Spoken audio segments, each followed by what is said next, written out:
I told you that simple little rainbow is actually hiding a secret, a really complex code that's written into the very fabric of sunlight, a code that took some of the smartest people decades and decades to finally crack. Because here's the thing. The sun's spectrum isn't a smooth, unbroken ribbon of color at all. Nope. When you look really, really closely, you find that it's actually sliced up by thousands of incredibly fine, dark gaps. Mysterious lines that just shatter that illusion of a perfect rainbow. So figuring out what these dark lines are all about, well, it's this fantastic scientific detective story. And it didn't even start with astronomers trying to figure out the stars. It actually started with scientists just trying to see things a little more clearly right here on Earth. The very first clue was spotted way back in 1802 by a guy named William Hyde Wollaston. But it was a German physicist, Joseph von Fraunhofer, who really put these lines on the map in 1814. He had no idea what they were, but he documented them with incredible precision. The actual aha moment, though, that wouldn't come for another 45 years. Now here's what's so interesting about this whole thing. Fraunhofer wasn't trying to unlock the secrets of the cosmos. Not at all. He was a master optician, one of the best. And his goal was purely practical. He needed a standard source of colored light so he could measure exactly how different kinds of glass bent that light. Why? So he could build better lenses for telescopes. The sun just happened to be the brightest light source around. And this guy was meticulous. I mean, he systematically mapped and measured the wavelengths of over 570 of these dark lines. He even gave the big ones letter names, like A, B, C, and D, names that, believe it or not, we still use today. He basically created this incredibly detailed map of a territory nobody even knew existed. So, the big question remained, who finally cracked the code? Well, it wasn't until the late 1850s that two scientists, Gustav Kirchhoff and Robert Bunsen, of Bunsen burner fame, had the big breakthrough. And what they figured out would change astronomy forever. Okay, so here is the genius aha moment.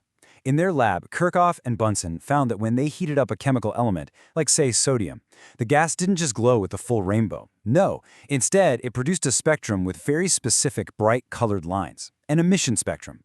But then they did the crucial experiment. They shone a bright, continuous rainbow through a cooler cloud of that very same sodium gas. And what did they see? A perfect rainbow, but with dark lines showing up in the exact same spots as the bright lines from before.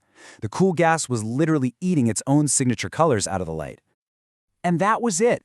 That was the key. They realized the sun must work the exact same way. You've got the super hot interior of the sun blasting out a continuous rainbow of light. But as that light passes through the sun's own cooler outer atmosphere, the different chemical elements up there absorb their own specific, signature wavelengths. So those dark lines, they're just chemical shadows. They're the fingerprints of the elements that make up the sun itself.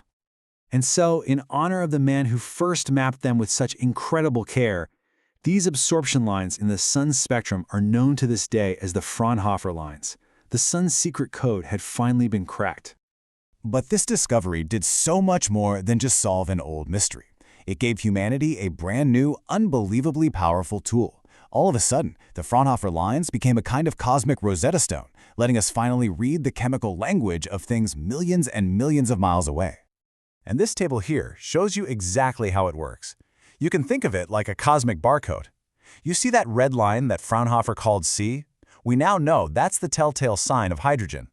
That famous pair of lines in the yellow part of the spectrum he labeled D, that's pure sodium. And those strong H and K lines way down in the violet, that's calcium. By matching these unique patterns, we can take a complete chemical inventory of the sun, all from 93 million miles away. It's just incredible. The legacy of this discovery is just immense. It stretches all the way from super practical, everyday things to the most profound questions we can ask. And it all started with someone noticing a few dark lines in a rainbow. And in this beautiful full circle moment, the Fraunhofer lines are still used today for the very thing Fraunhofer needed them for in the first place. They're used as standard reference points for designing high-precision lenses and optical gear.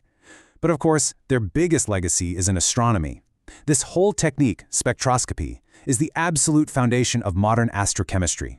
It lets us figure out not just what stars are made of, but their temperature, how fast they're moving, pretty much everything. But you know, when you boil it all down, the Fraunhofer lines revealed one simple, revolutionary truth. For the first time in human history, we had proof that the heavens weren't made of some magical, unknowable ether. The sun, and by extension the stars, they're made of the very same hydrogen and calcium and sodium that we find right here on Earth. All of a sudden, the universe became a much more knowable and much more familiar place. It all began with a simple question about whether a rainbow was truly perfect, and the answer gave us the key to the entire cosmos. It really makes you wonder, doesn't it? What other incredible secrets are written in all that starlight, just waiting for us to finally learn how to read them?